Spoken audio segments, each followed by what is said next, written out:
Hello viewers, स्वागत है आप सभी का अपने YouTube चैनल MA वाला पर। आज के इस क्लास में आप सीखने वाले हैं सामाजिक विज्ञान बहुविकल्पीय प्रश्न के बारे में। तो चलिए स्टार्ट करते हैं आज की क्लास। क्वेश्चन नंबर 1 है, वियना कांग्रेस के द्वारा फ्रांस में किस वंश के शासकों की पुनर्स्थापना की गई थी? तो इसका राइट आंसर है ऑप्शन नंबर सी, बूर्बो। 1815 की वियना कांग्रेस फ्रांस में बूर्बो वंश की सत्ता को दोबारा दोहराया। क्वेश्चन नंबर 2, द्वितीय गोलमेज सम्मेलन का आयोजन कब किया गया? तो इसका राइट आंसर है ऑप्शन नंबर बी, 1931 में। और कहाँ आयोजन हुआ था? लंदन। क्वेश्चन नंबर 3, निम्न में से किन राष्ट्रों को मित्र राष्ट्रों में शामिल किया गया था? तो इसका राइट आंसर है बी, ब्रिटेन, फ्रांस, रूस। और एक कब हुए थे? प्रथम विश्व युद्ध में ही ब्रिटेन, फ्रांस और रूस मित्र राष्ट्रों में शामिल थे। साझेदारी का अच्छा उदाहरण प्रस्तुत करने वाला कौन सा देश है? तो इसका राइट आंसर है सी, बेल्जियम। क्वेश्चन नंबर है 5, संघात्मक शासन प्रणाली में अधिकारों का विभाजन होता है। तो इसका राइट आंसर है ए, केंद्र एवं राज्यों इकाइयों के मध्य। क्वेश्चन नंबर 6 है, इनमें कौन सा कथन अश्वेत शक्ति आंदोलन के बारे में सही नहीं है? तो इसका राइट आंसर है option number D. Question number 7 है, सामाजिक उपबंध सोशल कॉन्ट्रैक्ट नामक पुस्तक के लेखक कौन था? तो इसका राइट आंसर है option number A, Rousseau. Jean Jacques Rousseau social contract पुस्तक के लेखक हैं। उन्होंने इस पुस्तक में बताए हैं कि सत्ता जनता से आती है। क्वेश्चन नंबर 8 है, रॉलेट एक्ट कब पारित हुआ? तो इसका सही आंसर है ऑप्शन नंबर बी, 1919 ईस्वी में। रॉलेट एक्ट ब्रिटिश सरकार द्वारा पारित किया गया था और इसमें बिना मुकदमे का आप गिरफ्तार। नंबर 9 है, विश्व व्यापार संगठन की स्थापना कब की गई? तो इसका राइट आंसर है ए, 1995 ईस्वी को। यह अंतरराष्ट्रीय व्यापार संगठन है। क्वेश्चन नंबर 10 है, भारत में पंचायती राज की स्थापना हुई थी। तो ये कब हुई थी? ऑप्शन नंबर सी, 1992 ईस्वी में। क्वेश्चन नंबर 11 है, भारत में कितने प्रतिशत भूधरातल पर मैदान का विस्तार है? तो इसका राइट आंसर है ऑप्शन नंबर डी, 43%। अब क्वेश्चन नंबर 12 है, चीता को भारत में कब लुप्त प्राय घोषित किया गया था? तो इसका राइट आंसर है 1952 ईस्वी में। क्वेश्चन नंबर 13 है, निम्न में से कौन जल संग्रहण विधि राजस्थान में प्रचलित नहीं है? तो इसका राइट आंसर है गुल, ऑप्शन नंबर सी।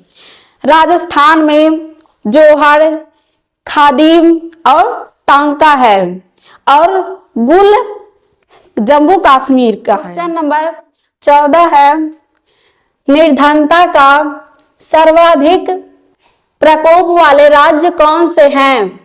तो सर्वाधिक प्रकोप वाले राज्य ऑप्शन डी बिहार और उत्तर प्रदेश हैं। क्वेश्चन नंबर 15 है, झारखंड का कोडरमा अग्रणी उत्पादक है। तो इसका राइट आंसर है ए अभ्रक का। क्वेश्चन नंबर 16 है, बहुराष्ट्रीय कंपनियों द्वारा किए गए निवेशों को क्या कहते हैं? तो इसका राइट आंसर है ऑप्शन नंबर बी विदेशी निवेश। क्वेश्चन नंबर 17 है, एशिया के उन दो देशों के नाम बताइए जिनमें दो भाषाई और जाति समूहों में संघर्ष था। तो इसका राइट आंसर है ए श्रीलंका और लेबनान। क्वेश्चन नंबर 18 है, निम्नलिखित में से कौन सा विषय राज्य सूची में नहीं है? तो इसका right answer option number D है मुद्रा। मुद्रा संघ सूची में है। क्वेश्चन नंबर 19, चुनौती किसे कहते हैं?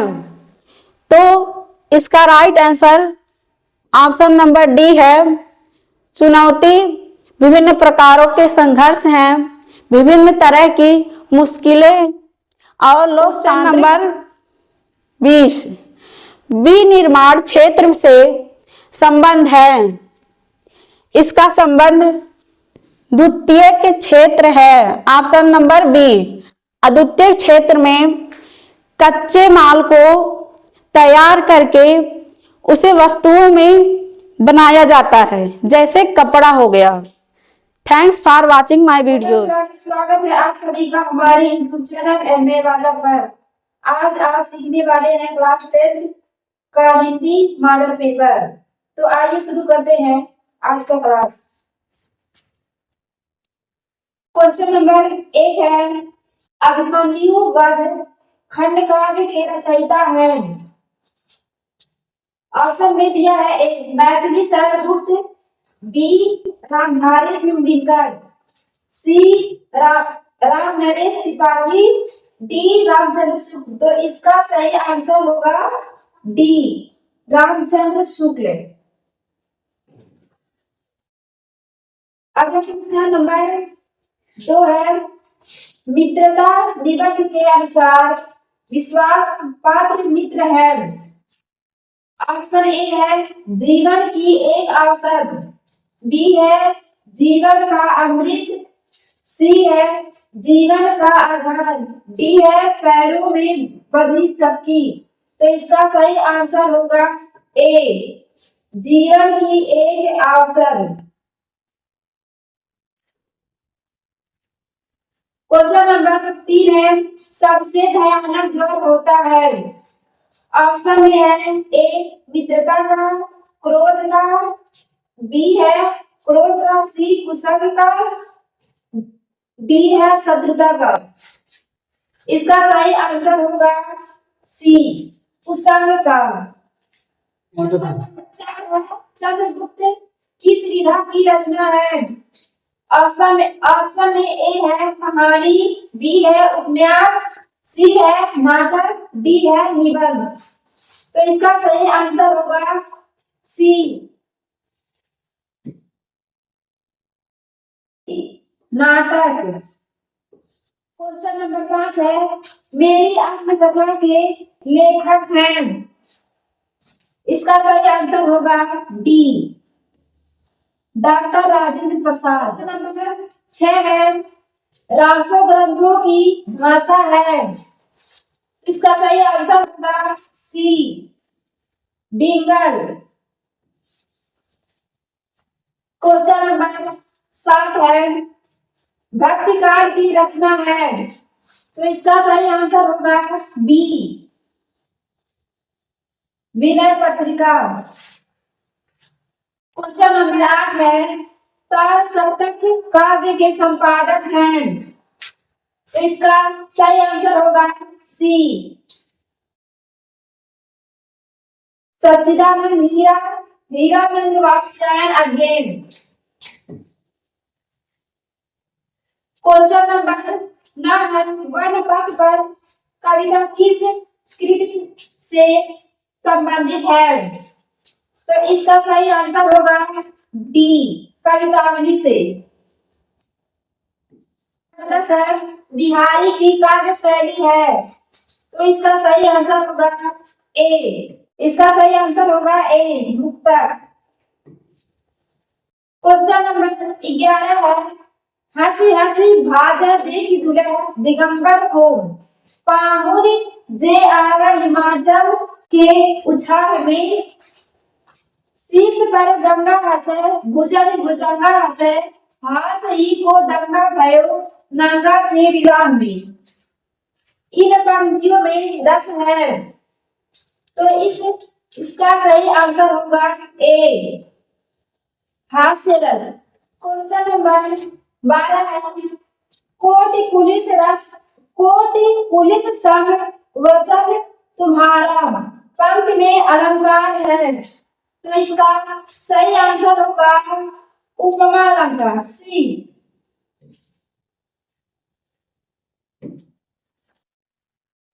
क्वेश्चन नंबर 13 है, जिस छंद के प्रत्येक चरण में एक समान मात्राएं होती हैं उसको कहा जाता है, तो इसका सही आंसर होगा डी, समछंद। जिस छंद के प्रत्येक चरण में समान मात्राएं होती हैं वह समछंद कहलाता है। क्वेश्चन नंबर 14 है, आनंद शब्द में कौन सा उपसर्ग है, तो इसका सही आंसर होगा बी, अन। क्वेश्चन नंबर 15 है, पूर्व पद संख्यावाची होता है, तो इसका सही आंसर होगा सी, द्विगु समास में। क्वेश्चन नंबर 16 है, शिकारी का बाण हिरण को लगा रेखांकित का पर्यायवाची है, इसका सही आंसर होगा ए, सर। बाण का पर्यायवाची है सर, यानी सही आंसर होगा ए, सर। क्वेश्चन नंबर 17 है, युष्मद शब्द का सप्तमी विभक्ति एक वचन का रूप है, तो इसका सही आंसर होगा सी, त्वयी।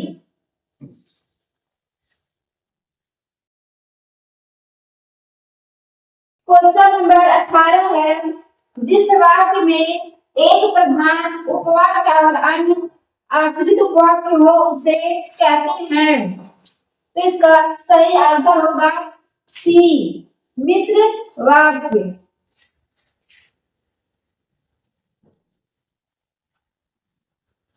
क्वेश्चन नंबर 19 है, जब वाक्य में भाव की प्रधानता होती है तब वाच्य होता है, तो इसका सही आंसर होगा बी, भाववाच्य। इसका सही आंसर होगा बी, भाववाच्य। क्वेश्चन नंबर 20 है, तस्मै तद शब्द के किस विभक्ति और वचन से संबंधित रूप है, तो इसका सही आंसर होगा बी, चतुर्थी एक वचन। Thanks for watching my video. अब हम शुरू करते हैं चित्रकला के प्रीवियस ईयर एमसीक्यूज को। तो सबसे पहले हम बात करेंगे क्लास 10 चित्रकला के रंग के प्रकार और आलेखन से संबंधित एमसीक्यूज प्रश्न जो बोर्ड एग्जाम 2026 में पूछे जाएंगे। तो सबसे पहला प्रश्न है, रंग किससे बनता है? रंग किससे बनता है? आपको याद रखना है रंग प्रकाश से बनता है। इस प्रकार क्वेश्चन नंबर 1 का राइट आंसर क्या होगा? बी होगा। रंग क्या है? रंग प्रकाश का एक गुण है। रंग प्रकाश का एक गुण है, इसलिए रंग किससे बनता है? प्रकाश से बनता है। आप इसको याद रखिएगा। क्वेश्चन नंबर 2 है मूल रंग कितने होते हैं? तो याद रखिएगा मूल रंग 3 होते हैं। मूल रंग कितने होते हैं? 3 होते हैं। कौन कौन? आप लोग कमेंट बॉक्स में कमेंट करके बताएंगे मूल रंग 3 जो होते हैं वो उनके नाम क्या हैं, क्योंकि अगले क्लास में अगले जो है वीडियो लेक्चर में मैं 3 रंगों के नाम भी बताऊंगा। तो आपको कमेंट बॉक्स में कमेंट करके बताना है रंग कौन कौन 3 रूप से कौन कौन 3 प्रकार के हैं। क्वेश्चन नंबर 3 है निम्न में से कौन मूल रंग है? निम्न में से कौन मूल रंग है? तो इसका राइट आंसर है सी, नीला। नीला रंग क्या है? नीला रंग जो है वो मूल रंग है। लाल, नीला और पीला, लाल, नीला और पीला जो है यही 3 मूल रंग होते हैं। मैंने दूसरे प्रश्न में क्वेश्चन पूछा है आपसे और तीसरे प्रश्न में मैंने उसका आंसर भी दे दिया है। ठीक है, आइए बढ़ते हैं अगले प्रश्न की ओर। प्रश्न संख्या 14 है द्वितीयक रंग कैसे बनते हैं? तो ध्यान देना है द्वितीयक रंग 2 मूल रंगों को मिलाकर बनते हैं। इस प्रकार चौथे का राइट आंसर क्या होगा? सी होगा। 2 मूल रंगों को मिलाकर क्या बनता है? द्वितीयक रंग बनता है। क्वेश्चन नंबर 4 का राइट आंसर होगा सी। अब बात करते हैं क्वेश्चन नंबर 5 की। क्वेश्चन नंबर 5 है लाल और पीला मिलाने से कौन सा रंग बनता है? तो लाल और पीला मिलाने से नारंगी रंग बनता है। लाल और पीला रंग मिलाने से कौन सा रंग बनता है? नारंगी रंग बनता है। इस प्रकार राइट आंसर 5वें का हो जाएगा सी ऑप्शन। ठीक है, क्वेश्चन नंबर 6 है ठंडे अर्थात शीत रंग कौन से होते हैं? याद रखना है ठंडे अर्थात जो शीत रंग होते हैं वो होते हैं कौन कौन से होते हैं? नीला और हरा। नीला और हरा जो है इस ऑप्शन में प्रश्न संख्या 6 का जो बी ऑप्शन सी ऑप्शन है, प्रश्न संख्या 6 का जो सी ऑप्शन है नीला और हरा, यही ठंडे या शीत रंग होते हैं। ठीक है, आइए बढ़ते हैं क्वेश्चन नंबर 7 की। क्वेश्चन नंबर 7वां है गर्म रंगों का प्रभाव कैसा होता है? तो ध्यान देना है इसका राइट आंसर होगा सी, उष्णता एवं ऊर्जा। गर्म रंग उष्णता एवं ऊर्जा प्रदान करते हैं। क्वेश्चन नंबर 8 है रंग चक्र में कुल कितने रंग होते हैं? तो 8वें का राइट आंसर होगा रंग चक्र में कुल कितने रंग होते हैं? तो इसका इसमें ऑप्शन के अनुसार होगा 12। रंग चक्र में कुल कितने रंग होते हैं? तो इसका राइट आंसर क्या होगा? 8वें का होगा, राइट आंसर होगा सी। ठीक है, क्वेश्चन नंबर हम 9वें पर आते हैं। पूरक रंग किसे कहते हैं? तो पूरक रंग किसे कहते हैं? ध्यान देना है विपरीत स्थित रंग को क्या बोलते हैं? ओस्टावर्ड चक्र में जो विपरीत स्थित रंग होते हैं उसको हम बोलते हैं पूरक रंग कहते हैं। 9 का राइट आंसर क्या होगा? बी होगा। क्वेश्चन नंबर 10 है लाल रंग का पूरक कौन सा रंग है? तो लाल रंग का जो पूरक है वो है हरा। लाल रंग का पूरक रंग कौन सा है? हरा रंग है। याद रखिएगा लाल रंग का पूरक रंग कौन सा है? हरा रंग है। आप इसको याद रखिएगा। क्वेश्चन नंबर 11 है तृतीयक रंग कैसे बनते हैं? तो ध्यान देना है मूल और द्वितीयक रंग मिलाकर तृतीयक रंग बनते हैं। मूल रंग और द्वितीयक रंग को मिलाकर तृतीयक रंग बनाया जाता है। आप इसको याद रखिएगा। क्वेश्चन नंबर 12 है एक ही रंग के हल्के गहरे रूप कहलाते हैं। एक ही रंग के हल्के गहरे रूप क्या कहलाते हैं? तो रंग छटा कहलाता है। ठीक है, 12 का राइट आंसर क्या होगा? सी होगा। एक ही रंग के हल्के गहरे रूप रंग छटा कहलाते हैं। याद रखिएगा आप लोग। क्वेश्चन नंबर 13 है श्वेत रंग मिलाने से रंग कैसा होता है? याद रखना है श्वेत रंग मिलाने से रंग हल्का होता है। श्वेत रंग मिलाने से रंग हल्का होता है। क्वेश्चन नंबर 13 का राइट आंसर होगा सी। क्वेश्चन नंबर 14 है काला रंग मिलाने से रंग कैसा होता है? काला रंग मिलाने से रंग कैसा होता है? इसका राइट आंसर है बी, गहरा। काला रंग मिलाने से रंग गहरा होता है। काला रंग मिलाने से रंग कैसा होता है? गहरा होता है। आप इसको याद रखिएगा। अब हम बात करते हैं क्वेश्चन नंबर 15 की। क्वेश्चन नंबर 15 है आलेखन का संबंध किससे है? तो याद रखना आलेखन का संबंध रेखा एवं आकृति से है। आलेखन का संबंध रेखा एवं आकृति से है। आप इसको याद रखिएगा। क्वेश्चन नंबर 16 है आलेखन में किस तत्व का प्रमुख महत्व है? इसका राइट आंसर है सी। आलेखन में किस तत्व का प्रमुख महत्व है? इसका राइट आंसर है सी, रेखा का प्रमुख महत्व है। रेखा यदि नहीं खींचेंगे तो आप किसे कलर करेंगे, छाया किसे देंगे? ठीक है ना। इस प्रकार क्वेश्चन नंबर 16 का राइट आंसर क्या होगा? सी होगा। क्वेश्चन नंबर 17 है आलेखन का मुख्य उद्देश्य क्या है? आलेखन का मुख्य उद्देश्य आकृति निर्माण है। याद रखिएगा आलेखन का मुख्य उद्देश्य क्या है? आकृति निर्माण है। क्वेश्चन नंबर 17 का राइट आंसर होगा सी। क्वेश्चन नंबर 18 है आलेखन में संतुलन का अर्थ है। आलेखन में संतुलन का अर्थ है, इसका राइट आंसर है आकृतियों का समान वितरण। आलेखन में संतुलन का अर्थ है आकृतियों का समान वितरण। इस प्रकार क्वेश्चन नंबर 18 का राइट आंसर होगा बी। ठीक, अब बढ़ते हैं क्वेश्चन नंबर 19 की ओर। क्वेश्चन नंबर 19 है रेखात्मक आलेखन किस पर आधारित होता है? तो रेखात्मक आलेखन रेखा पर आधारित होता है। रेखात्मक आलेखन किस पर आधारित होता है? रेखा पर आधारित होता है। क्वेश्चन नंबर 20 है, रंगों के सही प्रयोग से क्या प्रभाव पड़ता है? इसका राइट आंसर है स्पष्टता एवं सौंदर्य बनता है। रंगों के सही प्रयोग से क्या प्रभाव पड़ता है? तो स्पष्टता एवं सौंदर्य, ये दोनों इससे बढ़ते हैं, बन जाते हैं। इस प्रकार आपने आज कला के 20 प्रश्नों को सीखा। तो आज के लिए बस इतना ही। Thanks for watching my video.